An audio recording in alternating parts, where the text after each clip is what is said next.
How do we solve these conflicts then? Let's say there is a marital fight or there is a disagreement. What are the tips that today we can learn, take home, in order to somehow bring the marital couple together and resolve or bring management of these particular challenges? Number one, we have to understand the roots and the pattern of why certain conflicts and disagreements happen. Why? For example, if there is a fight always because, for example, the children are being taken late to school, or a certain act that one of them is expecting from the other is not happening, and it's continuously reoccurring, we have to identify the trigger factor for the fight. Why is this happening? Yes, this is of the utmost importance. Number two, please understand this point, very critical. Number two, you have to say what you mean, but don't say it mean. The way we communicate when there is a conflict is key. There is what is known as the I and the you methodology. What does this mean? Sometimes when there is a disagreement, we look at the other and say, you have never bought me anything. You disappoint me. You anger me. Yes? Usually in conflict management, these are recipes for disaster. Because what the other person then does becomes defensive.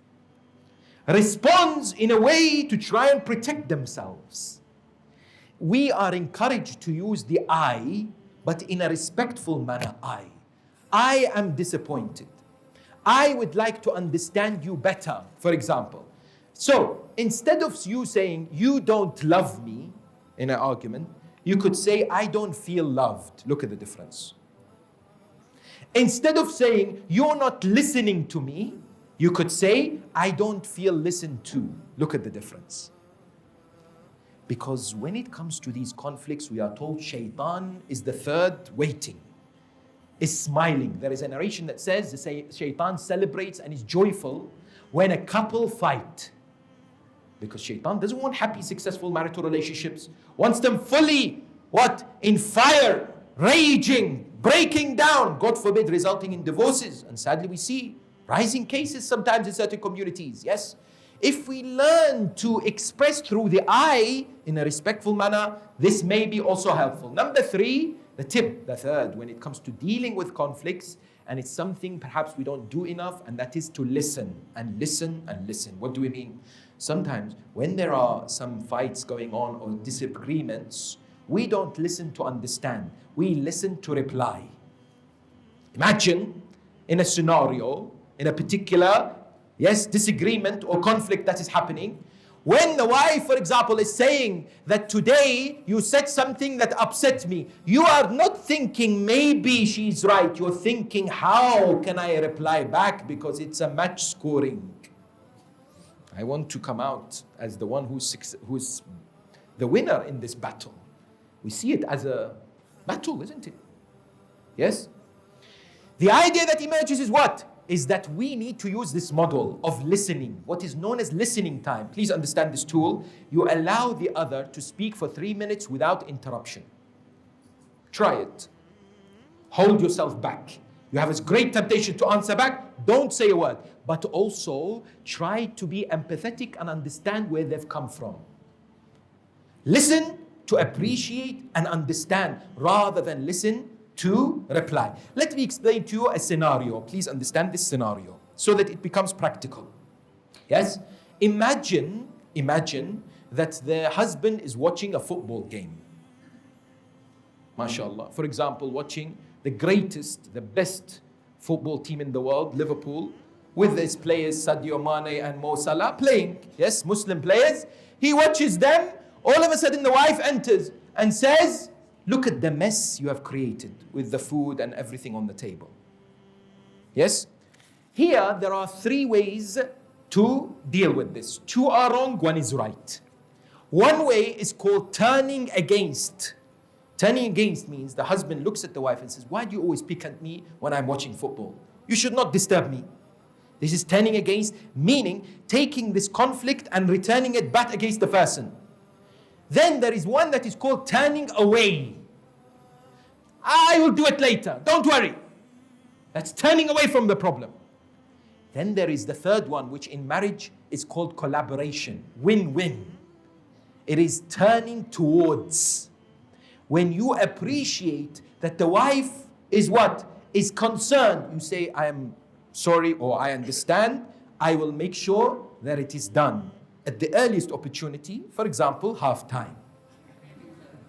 Yes? This is turning towards.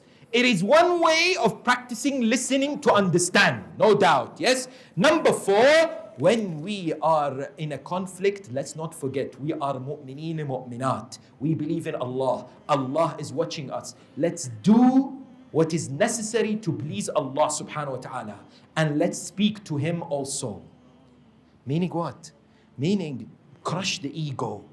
Don't think it's a winning game, because ultimately you want Allah to be pleased with you. We're not like others who don't believe in Allah and want to make sure that we come out on top. What is important is the pleasure of Allah subhanahu wa ta'ala. Number 5, Islamic teachings tell us in conflicts, cool down, meaning perform wudu. Recite Quran.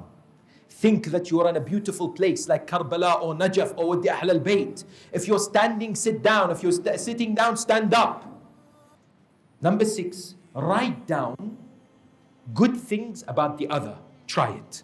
It's very hard when you're angry with each other. Just step aside and have some protocols, by the way, that you will not name call each other. You will not step outside the boundaries. You will not interrupt each other. One exercise is to move away and start to think of good things the other person has. You will find, no doubt. You start good things that will enable you to cool down and to see the good side as well. Sometimes in a rage, sometimes in anger, we all want to bring the other person down. All of a sudden, they are not our husband and wife, they are our enemy. So this is a good practice. Number 7, very important. To apologize, there are also ways to do this.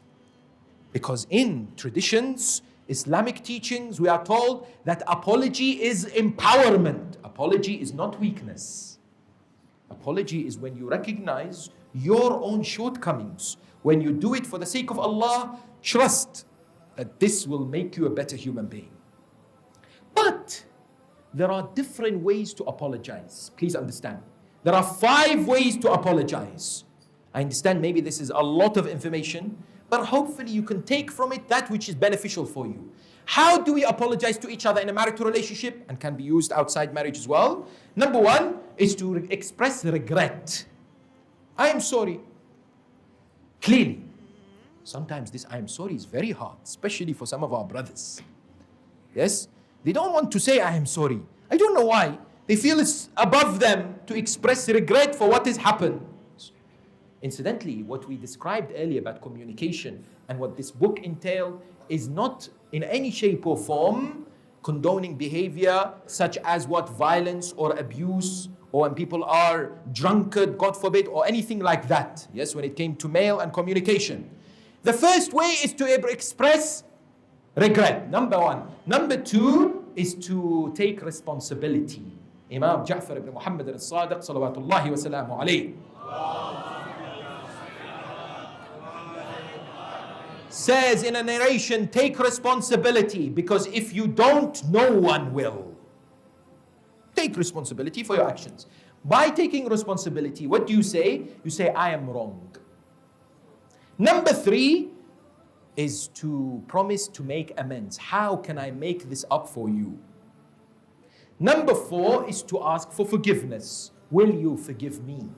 And number 5 is to assure that this will not happen again, that this will not be repeated. Can you see there are 5 different ways to express? Sometimes you need a mixture of them.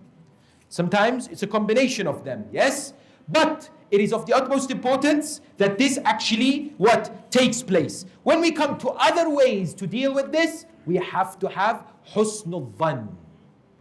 We have to think good of the other, not to think bad of the other. Why? Because many a times we don't give each other an opportunity. We don't give each other a chance to what? To explain themselves. And all of a sudden we've become judgmental in the way that people deal with each other. That is why And a key prerequisite for a successful dealing with conflict management is what? Is for the husband and wife to be looking at great examples, to be understanding that it is a norm in marital relationship. But when we look at individuals in history who are successful in dealing with hardship and challenges, and to believe and to be positive and not to walk away at the first instance where there are what? Where there are challenges, where there are unfortunately breakdowns in communication,